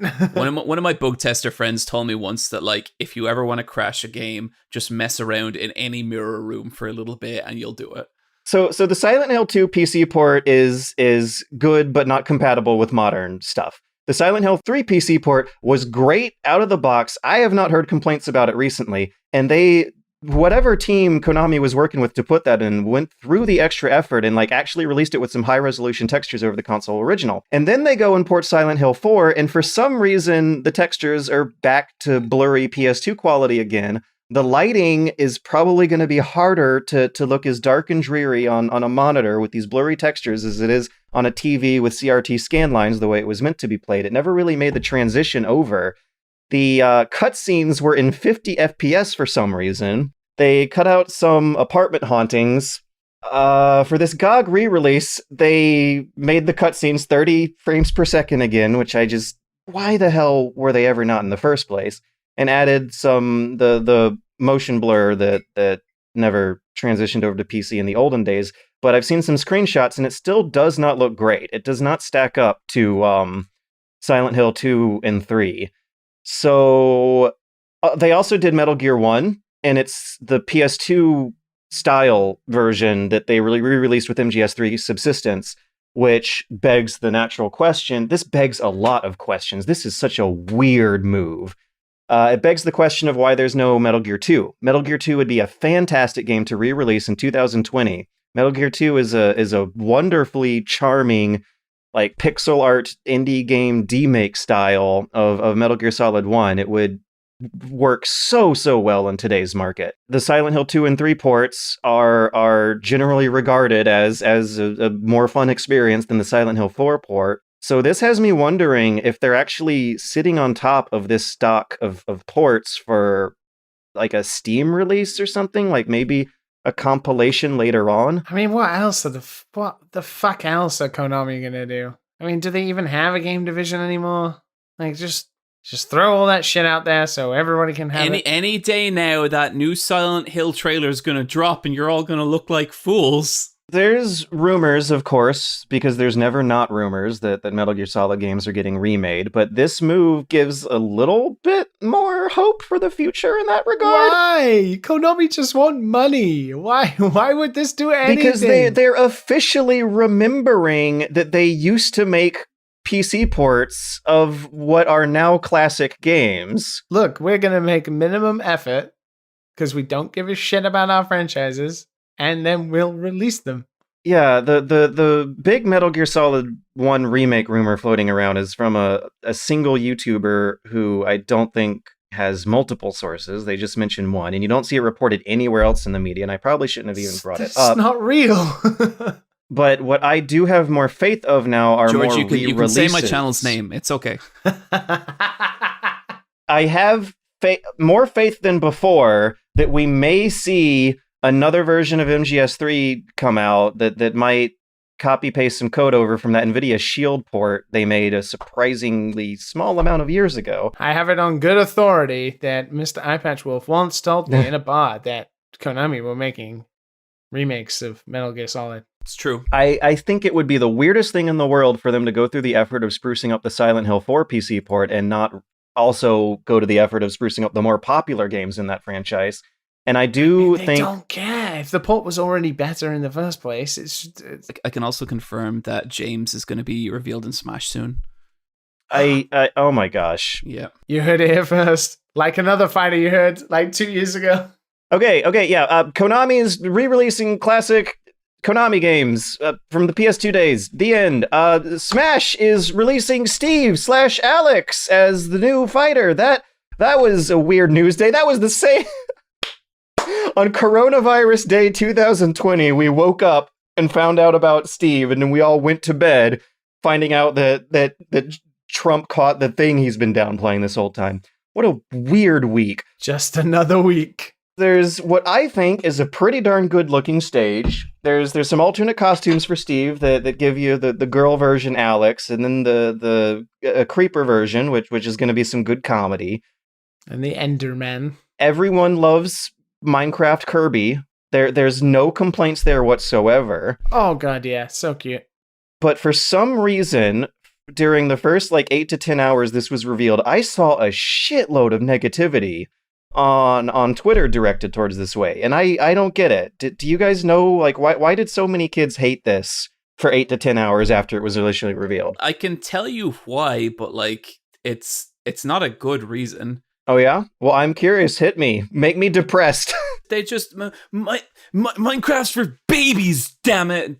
Shouldn't be in this super serious game. But us 30-year-olds we're playing Minecraft in 2008 alongside really complicated roguelike Dwarf Fortress stuff. Minecraft's original audience was hardcore game developers themselves. But you're not really the traditional Smash Brothers audience. And the traditional Smash Brothers audience who are probably getting angry about this are not the guys who have been playing Dwarf Fortress or Minecraft on PC back in the day. I can see why this is, it's a Microsoft property. I can see why. I think I saw it and I was like, oh, okay. And then I saw some of his gameplay and I was like, oh, that was cool. And that was kind of the extent of my reaction to it. It's the first time I've watched a fighter and been like, yeah.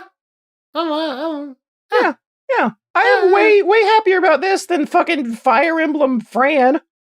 He does have a sword. I just think we could fit. I just think if we fit one more Fire Emblem character in there, just one, one more. No. George, there is a new Fire Emblem game. George, what are you saying? I'm saying that if they didn't do this, that they'd do Fire Emblem or Pokemon, and I would not give a damn. But they did a beloved franchise that's a part of everyone's childhood nostalgia at this point. A game that's about being creative and having a sense of humor.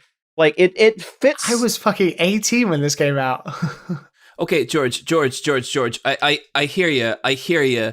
But what if it was Marth, except he had a lance? No, then we wouldn't be talking about it. I would have forgotten about it. What if it was Edelgard on a horse? I do like Edelgard, I must say, and a horse would actually spice things up. She's a Nazi. What are you talking? John, you're better than that. He is an anime YouTuber. No, I'm certain. Okay, I feel like you trapped me in some very tricky comparisons. She's a Nazi. Come on. No, Come look, on. I'm gonna say not a huge fan of She's the a huge Third Reich. Nazi. Let's just put that out there. What a controversial, brave statement. Look, I'm not afraid to say the controversial things on this podcast. The Nazis, not a fan, personally. There we go. Controversial. Yeah, people can come at me whatever way they want, but I just spit it like I see it. Thank you for your service. I don't think we can have him on again because the backlash we're gonna get. Oof. You see, this is my biggest flaw. I'm too real. Talking about anti-maskers and then like Nazis. Would you hate everybody? Come on. I was pleasantly surprised by everything they showed about Steve in Smash, and then I looked up the price tags for this stuff, and it's like $30 for What? Fighter No, Pass 2. no. You're talking about all the DLC. Steve himself is $4. Okay, can you buy them individually because they don't Yes. they don't make it easy on the website to like look at a menu of this stuff. Why would they want you to? They want you to buy in immediately. I mean, you can buy them individually. I've bought all of them individually so far. Good. I was hoping that because when I go to smashbrothers.com/buy DLC, they want you buy on the $30 pack. Just look on your Switch. That's in the other room. But that's where you play Smash Brothers. I don't know what you want from me, dude. But that's not where I make my outline for this podcast. Nintendo should have taken the format of this podcast into account when they should have realized podcasters don't play Switches. They just talk about them. Wait, the one thing I do want to say about this that is quite interesting and funny from where we go is there are 4 more fighters coming. And Steve was one that some people knew about, but other people didn't expect. And now, guessing who's going to be in Smash Brothers is now a more complicated question than ever because it's fucking Wild West out there now for who the hell can be in that game.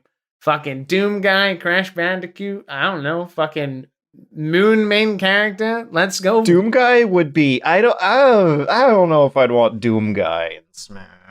Let's go. Might feel a little. Well, I mean, after they announce James, it's gonna be like, whoa, they can do anything.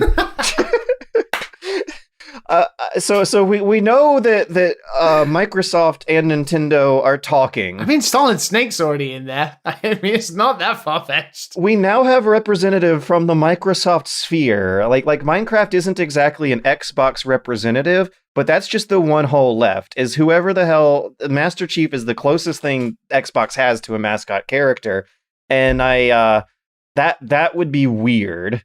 Who else counts as an Xbox mascot, you think? Like Blinks the cat? Could Blinks the cat go in Smash? The car from Forza Horizon. Didn't Tekken, one of the Tekken games, have a fully playable car fighter? Didn't Tekken have Negan from The Walking Dead at one point? Fighters Megamix on Sega Saturn had a fully playable car fighter. Is that what I'm thinking of? Yeah. Yes. It would stand on its hind wheels and punch you with its front wheels. Woo! I think it was the car from Sega Rally. What other giant franchise is like not accounted for in some way in Smash Brothers these days? I think Dante would be an easier fit than a first-person shooter. Another Capcom one. Beautiful Joe is not in it. Yeah. Amaterasu, she was in Marvel's Capcom. You could put her in it. Fuck it, put the sexy dragon from RingFit in. Sold. Fucking sold. Yep. Full of ideas, Mr. Wolf. I'm hiring you tomorrow. Finally. And there's literally nothing else to talk about that topic now that you capped it off with that. God, there's a lot of news. What are we doing? We're gonna super duper quick talk about how Nexus Mod is banning politics until the next US president is inaugurated in January. I don't even know what Nexus Mods is. How do you not know what Nexus Mods is? I don't know either. What? Who are you people? Nexus Mods is where you go to make any Bethesda game good. Can I mod a sexy dragon into Fallout? Yes. Okay. Okay, well, if someone had just said that, Do I have to choose the Skyrim dragon, or can I have the one from RingFit? I bet it would be surprisingly easier than you think to just rip the model and... I'm gonna go to Nexus Mods right now, a website I've never been to, and Google sexy dragon. So Nexus Mods is the big hub for the entire world of Bethesda game modding. Bethesda has tried to transition things over to their own storefront. Steam has tried to transition things over to the Steam Workshop. None of them have really caught on with the staying power that Nexus Mods has. Why would you use this? File name, sexy dragon, search results, 0. okay, I'm out. Can we I'm just out. move on to the next news story, please? I have no interest in this anymore. What's wrong, George? Where's the fucking lever? And he thought this week without Matt and me tag teaming to bully him was going to work. Yeah. So George is gone. Okay, welcome to Sexy Dragon Power Hour. Yeah, finally. We'll move on to listener questions, I guess. Can't believe you guys don't know what Nexus Mods is. Number 5, Smoke from The Hobbit. Dude, when I was like 14 years old, I was uploading to Nexus Mods. Number 4, the dragon from Aragon, which nobody knows. If you'd like to send us a question or a thought or a comment, send Or it your to Dad. ranking of the top 5 sexiest dragons, Yo, you guys ever play Drakengard? Dad and Sons podcast. Send in your Wait. question. Number 2, the talking one from Dragonheart. So when I met George at MagFest last year, we were chatting for a little bit, and I was like, "Oh yeah. What the Dad and Sons we did was super super fun." And he kind of let out a noise like, Now I understand that noise. Now I understand where that came from. The pain this poor man has to deal with. Dad and Sons is more work and pain than people tend to think. If you would like to comment on your own work and pain, your existential angst, then mail them off to Dad. George, what's your sexiest dragon? I don't know. What kind of could we should we move on to listener questions at this Have point? you ever Googled the sexy ring fit dragon? No. Can you do that right now, and can we see your live reaction? Okay, well that's where the miscommunication is happening here. This is a lot of fun because like I am George's position on my podcast. Like Okay, I am constantly being dunked on. I just Are you got to do talking what I about want. the buff black guy and the leotard?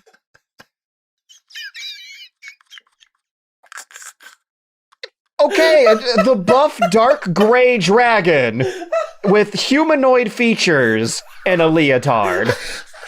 Is that the character you're talking about?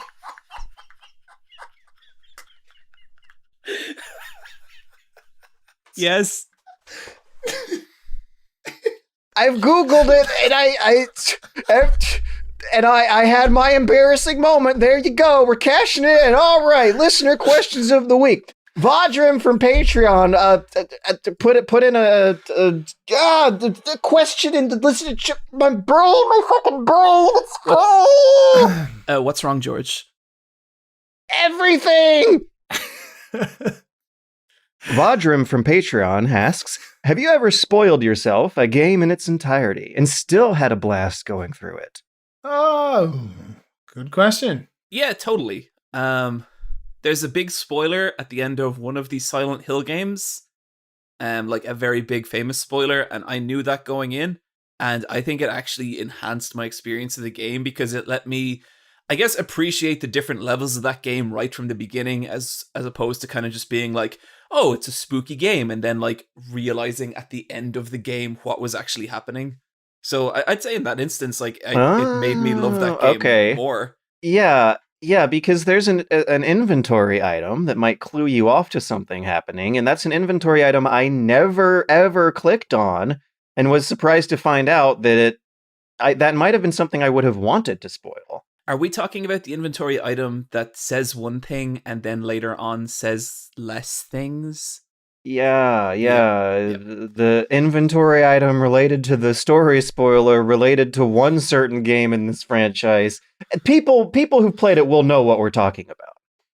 I definitely quit, like not quit games, but I get bored of games. I'm intrigued to see how the story goes, but I can't be asked finishing it, so I read the Wikipedia. That happens quite frequently. But I think I spoiled the genocide run of Undertale for myself by watching the Game Grumps play it, but then that made me want to play it more. And then I played through it and had a blast.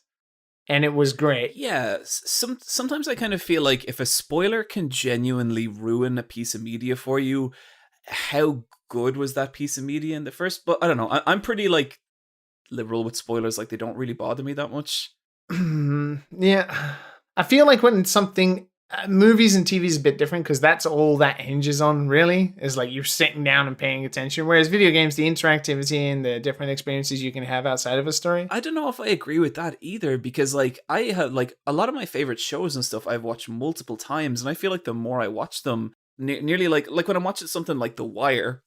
I only say that because I've been watching it recently, and boy, that sure is an Famous interesting show to American watch anime. in 2020.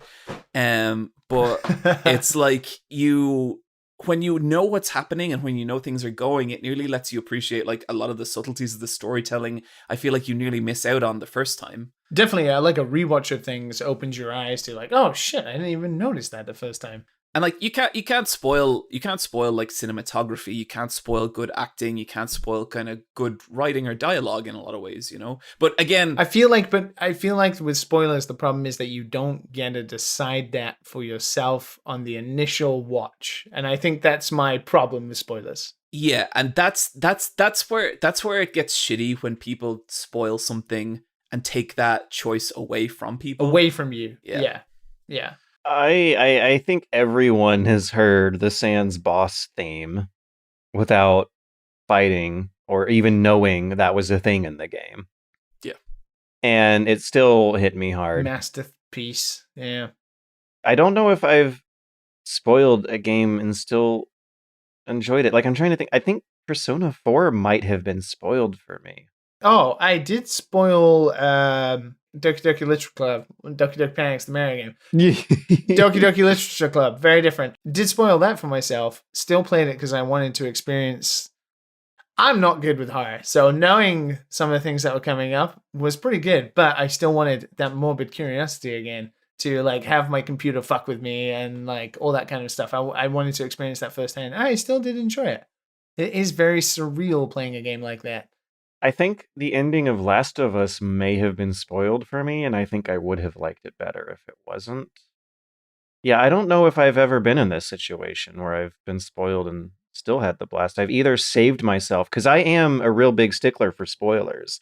Like, I will black out media all the time and deliberately avoid it, so I haven't even put myself in that situation a lot. I guess like when I think about the other side of it though, I think about like, imagine being the first couple of people who played Undertale, and then imagine being the one that realized that the genocide run was a thing. Like, stuff like that. Yeah, that would have been super cool to experience. Yeah, but then like when you think about like the portion of the audience that get to experience that, it's like, I mean, what we're talking about, like 0.00000 is like a tiny fraction of people. It is weird because we live in this era right now where recommendations are flying at you all the time. YouTube, Twitch, Twitter, Facebook, right? Like someone's like, oh, I just played, people listening to this podcast right now, listening to us about recommendations.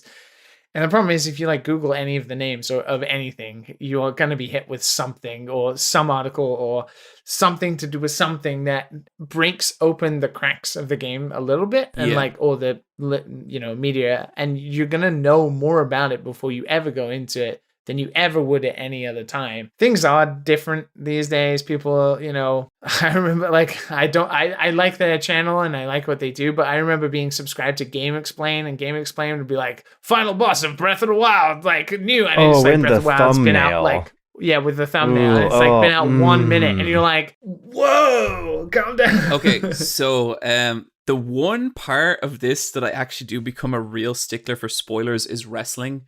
I'm a big wrestling fan, and sometimes there'll be like a big event on, and it'll happen at like 2 a.m. my time, And so I'll wake up the next morning, I'll grab some coffee, I'll open YouTube, and the thumbnail is like, WrestleMania winner revealed, and just someone holding a belt, and I'll be pissed. That's the problem with like sporting events in general, right? Nobody thinks of spoilers for sporting events, right? So they get live tweeted all the time, and people are just like, lol, lol, lol, lol. Like nobody like watches the last episode of Game of Thrones and live tweets like, lol, Daenerys, good job. Right? But like Got in him. sporting, they'll be like, Very attractive dragon. burn that throne, baby, burn that throne. Wrestling has story though that you follow, right? Yep, totally. Yeah, but it gets treated, I think, like sporting events a little bit, where people are live tweeting, WrestleMania, or I see a lot of like I follow a couple of people who are into like New Japan Pro Wrestling and stuff like that, and they like every event they're just like tweeting it live, and I'm like, oh yeah, I live in Japan. This is on my time zone. Weird. And it's just happening, and I don't follow it, so it's no biggie to me. But I imagine if you just come across it, you just open Twitter and you're like, for fuck sakes. Especially if it's like a storyline you've been following for like months or even years, and I can be like, oh, I can't believe how close you nearly got me into wrestling. You nearly got me into wrestling with your villains. So I think one more good push will do it. It's so close. from what you know of wrestling, when would you say it hit its peak? I have to give the really irritating answer of you're asking a lot of different questions there, George, because are we talking about like what kind of wrestling do you want? Do you want like the really kind of like charismatic kind of showcasey 80s pomp and circumstance? Do you want the really hard hitting stuff of like modern day Japan? Do you want the really kind of old school stuff that AEW is doing? Like there is a lot of people will tell you that the Attitude Era is the golden age of wrestling.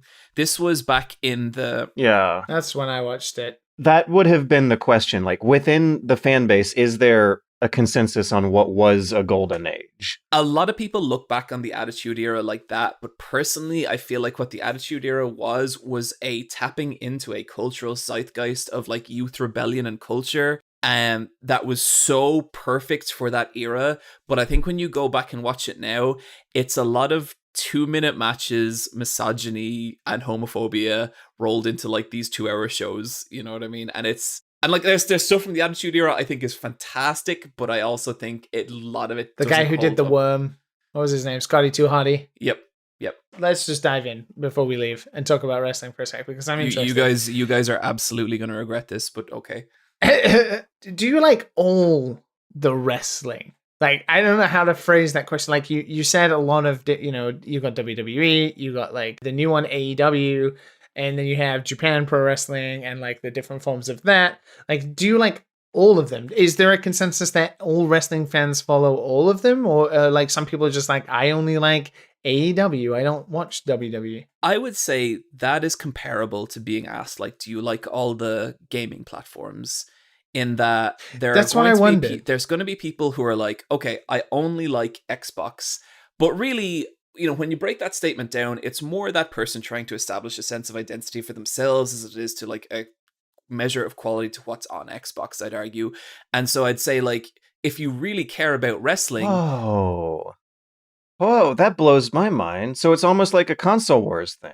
It's exactly like a console wars thing. Except imagine if in console wars, Microsoft could pay Mario enough that he would come to Xbox and say, suck it, WWE. I wouldn't give it a few years. I mean, Bethesda has taught us anything. Anything can happen. That's true. I don't know how the future's gonna go. So what I'd say, Liam, just like to your question, would be that there's good wrestling in everything. In the same way there's good games on every platform, and there's a reason to get into every major platform. There's good wrestling on every, but it more depends on like your own personal philosophies and the stuff you love. Like this year I got really into Joshi Pro Wrestling, which is like women's Japanese wrestling, and it is a different world, and it is like so hard hitting and violent in a way you would not expect.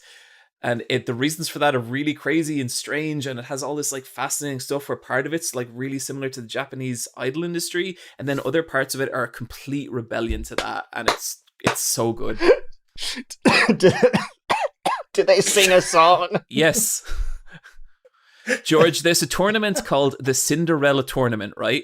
And it's like a 32-woman tournament. They come out, they beat the shit out of each other. The two finalists come out at the very end of the night and have a fucking war and literally destroy each other's bodies. Then the winner goes backstage and gets dressed up in a Cinderella dress and comes back out in front of the crowd, absolutely physically destroyed, and is like...